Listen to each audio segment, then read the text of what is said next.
Oh, look at the rainbow! Who doesn't love a nice rainbow? I also went ahead and tossed this together. This is a type of switchgrass. It's supposed to get nice and dark. Let's see here. Hot rod. Hardy zones 4 through 9. And then these are the ruby ball over here. Cabbages. Really awesome silver foliage. Those are so pretty. And then that's just like an ornamental kale of some type. I don't remember what it is. And yes, this is definitely overplanted, but I don't care. It's only going to be for a few weeks, so it doesn't really matter. The switchgrass, though, what I'm intrigued by with the switchgrass, the hot rod switchgrass, is that it's perennial, zones 4 through 9. I'm in zone 6, 6B, 6A, and so this should do okay, even potted for the winter. I mean, it'll die back, and I'm still going to protect it, make sure to keep it watered and whatnot. But this is a good alternative, I'm thinking, to this regular ornament that's an annual. So you have to buy a new one every single year. The one thing, though, is that this ornamental gets that beautiful plume on it that I really like. Whereas these guys have more of a feathery, airy texture to them. And I think that's okay. It's just a different thing to appreciate. So if this grass darkens up like it's supposed to, I think this is going to look pretty cool. Alright, now I need to spruce back up this vinca planter. That looks nice. Excellent pop of color. Need to do a little bit of pruning here in the vincas, but yep. That's what we were going for. Pretty. Alright, now I've done this ceramic pitcher that I picked up from Home Goods. Put some senecio in there, an echeveria up top. Put a cutting coming out the spout. That's going to look nice. I'm placing that on a table on the other end. It's going to stay in the sun for now though, because I got some water in between all the leaves that needs to dry out. Okay, I'm holding my phone totally the wrong way. I have this hollowed out piece of driftwood here. I'm sorry about the shadows. I don't have another place to work right now. I'm going to fill this in with succulents. Cute! Looks good to me. These are the Pacific Blue sempervivums. This is cherry brandy or gold nugget. I don't remember. Let me see. I don't remember. And I originally had a crassula here in the middle. This guy right here, but it turned out the thing had no roots on it, so it wouldn't stand upright, so I put this in its own pot. And I kind of like the simplicity here of this, just the way it is. Yep, I like that. That looks nice, nice and tidy. Alright, now I need to redo this area here. This planter, the zinnia just, it's not like, it was really cool here for a few weeks. Like 5 or 6 weeks, it was in the 50s, 60s, and low 70s. And it's in the 90s now and will be for a while. So the plants are all kind of like, they're not liking it. So I'm going to just kind of redo this green one. And then I'm going to condense these two succulent bowls into an entirely different dish. And I think that that will tidy things up much better over here. Alright, and then I went ahead and divided up the rest of my sempervivums, the hens and chicks, and put them into a shallow dish. It just looks more tidy. Stuck a geode in the middle. That looks okay. I'm going to have to really stay on top of making sure this guy stays watered, though. Toby. Toby? Good morning, Toby. What you doing, bud? You sleep well? I got hair in my mouth. It has been between about 51 and 78 for the past 6 weeks or so. And that's actually very unusual for where I live. Normally it's pretty hot here throughout most of September, especially August, but August was very cool. So some of my plants didn't put on the kind of growth I was expecting. That's alright though. What's not okay is that a lot of the annuals had gotten used to the nice cool temperatures. Yesterday it was 98 degrees. 2 days before the party. They're getting watered. They're on a drip system, which I need to keep an eye on, because I feel like maybe they're getting overwatered, because I don't... These shouldn't be running right now. I'm going to keep an eye on that and make sure that the timer isn't just messing up and that they didn't get drowned. Gotten a lot done. but I'm holding off on showing y'all. This video gonna be a long one. Today I need to clean the hot tub. Doesn't really look that dirty, but I'll clean it anyways. Can I do this with one hand? Alright, hold on, Vandas. And then I was going to edit the video today, but my cables disappeared. Don't do it. Don't do it. He wants this leaf. Come here. Get off of there, goat dog. Come on. Come on. Come on. No, no, no, no, no, no, no, no. Come on. Get down. Buddy. Buddy. Come on. Come on. Good boy, buddy. Good boy. I only had to tell you 10 times. Time to respond to some comments. It looks like I probably left off around the orchid theft video. Everybody's agreeing with me that chipmunk is an asshole. If it rains, Kathy asked, well, fingers crossed it doesn't, but been cleaning the inside of the house like a madman, trying to make sure it's suitable for the guests. Barefoot Gardener, Hardy Palm Talk was cool, experimenting with the needle palm. It does grow really slow. Yeah, they grow like snails. That's why I protect mine, even though I probably don't need to, just because replacing them would be nearly impossible. Mine, they're pushing 5 feet tall, so they would be hundreds of dollars to get new ones. And I got them on clearance a long time ago down in Alabama. They were 25 bucks at Walmart for 25 gallon sized plants. They were huge. I'm not going to find that deal again. The senecio does look really cool. I love that. Okay, Heliconia. This one's going to take a minute. I've tried going Heliconia rostrata 2 times. It wasn't successful. What does Heliconia in general need to stay happy? Good question. They are not always the easiest to grow outside of the tropics. So the first thing to go over here when it comes to the Heliconias is you have 2 main flower types. You have your pendulous varieties like this, which is the rostrata, the sexy pink. These are the ones that hang down, and they are probably the prettier of the options, in my opinion, and most other people's opinion. But the other type, the upright or the torch type, that's like these guys right here, or these over here. These are the Sideracorums, I believe. These are much easier to grow.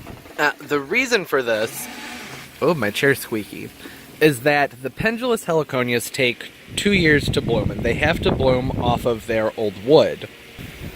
So if you want your Heliconia rostrata to bloom, you have to keep it alive for 2 years, meaning it can't die back at all during the winter time. It can't go dormant.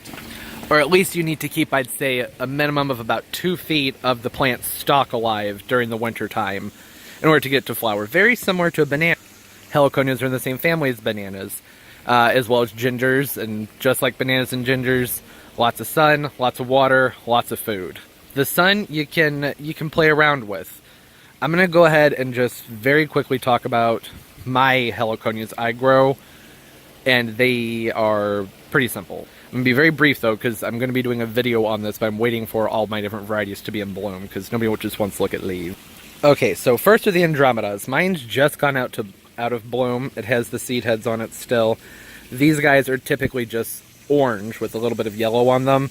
They stay short, I think below 4 feet, and they flower like crazy. Mine aren't flowering too much right now because I've been giving them a lot of nitrogen fertilizer, but the next one, the Sideracorum, is pretty cool. The Sideracorums, this one right here is the Lady Di, and this is the variegated variety. Here are the flowers on that one. You can see the flower stalk comes way up above everything. It looks real nice. This one blooms pretty well, fairly consistently, and does spread. I've noticed the variety that's not variegated spreads a lot better, though. This one hasn't done much in the way of spreading for me. And then my favorite of all the Heliconias, as far as growing them outside of their natural range, are the hirsutas. This is Heliconia hirsuta Costa Flores is the variety of this one. I've been able to overwinter them fairly well. It's still tricky because keeping them alive in the winter isn't always very simple. They need high heat, humidity, and airflow and light. And that's kind of hard to come by indoors, and I keep mine in my garage. So I let them go kind of dormant, and then I put them on a heat pad and got them going again. This is what the flowers look like on them. They're beautiful. It's nothing as elaborate as the rostrata, but you get so many more blooms on them. They just bloom and bloom and bloom. And you can see this one here is in the shade, and it's flowering just fine. You're just going to get a taller, maybe more lanky plant that spreads and hangs a little bit more in the shade. But as long as you fertilize it, a blooming fertilizer helps a lot. You'll still get flowers. And you can see I have these Heliconia hirsutas kind of tucked away all over my garden. I even have one back here. This one gets more light, and you can see it's much bigger, and there's a slight variation in the flower of this guy. Need to put that pool net away, that looks pretty ugly. But the bigger they get, the more bracts they'll have on them. So basically what I'm getting at is if you want to try Heliconias, not just you barefoot gardener, but anybody who lives up north, I usually recommend the hirsuta to start with, or one of the sidericorums, the little parrot speaks, or the andromedas, because once you can successfully, you figured out how to keep those through your winter, then go ahead and move up to your pendulous varieties like the rostrata. And there is a dwarf variety of rostrata I used to have, and it was amazing. It only got about 3 or 4 feet tall, and it bloomed really well, and it survived winters indoors much better. But the only place I was able to get that was from a place called Tejas Tropicals and Stokes Tropicals. And Tejas Tropicals has switched to selling chickens or something. They're no longer a Heliconia farm. And then Stokes really just sells the hirsutas and rhizome types now. On that note, I do not usually recommend starting with rhizomes. It takes a lot longer. If you can find a plant that's already going, get that, because you need a really nice established plant if you're going to keep them alive during the winter. And during the summer, you should be able to get the hirsuta, sidericorums, andromedas, any of those to bloom without much problem, as long as they get the sun and the heat. They don't need full blazing scorching sun, but I would say a good 5 to 6 hours and then filtered light that's going to do really well for them. Do really well for them? What did I just say? And then over here I have the fire flash, which is still establishing itself and kind of going through some transplant shock. This one stays much smaller. It should stay under 3 feet and just have very simple orange flowers on it.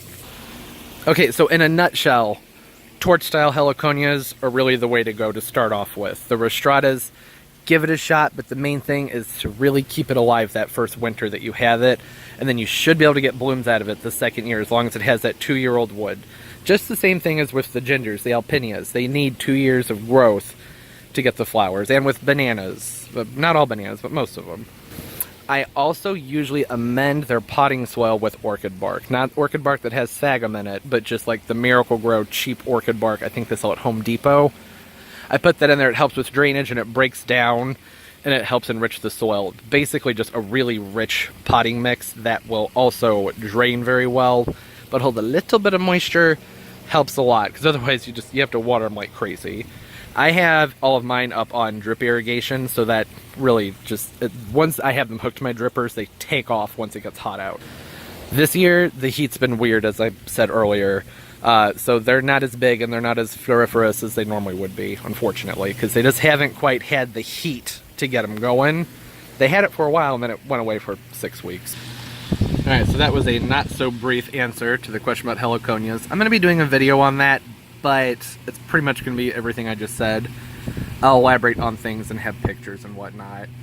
Sherry said, growing area looks like a jungle, paradise party, say party. Yeah, you know, I'm actually throwing this party for a sibling of mine. It's an engagement party. So it's not my guest list, but otherwise, you all would, of course, be invited. Sharon responded to the chipmunk. Marcy says, put some nuts out for them. I already feed them, that's why. That's why they're everywhere. Libby, I have not watched all of your video yet. I started to watch stuff to... Buddy!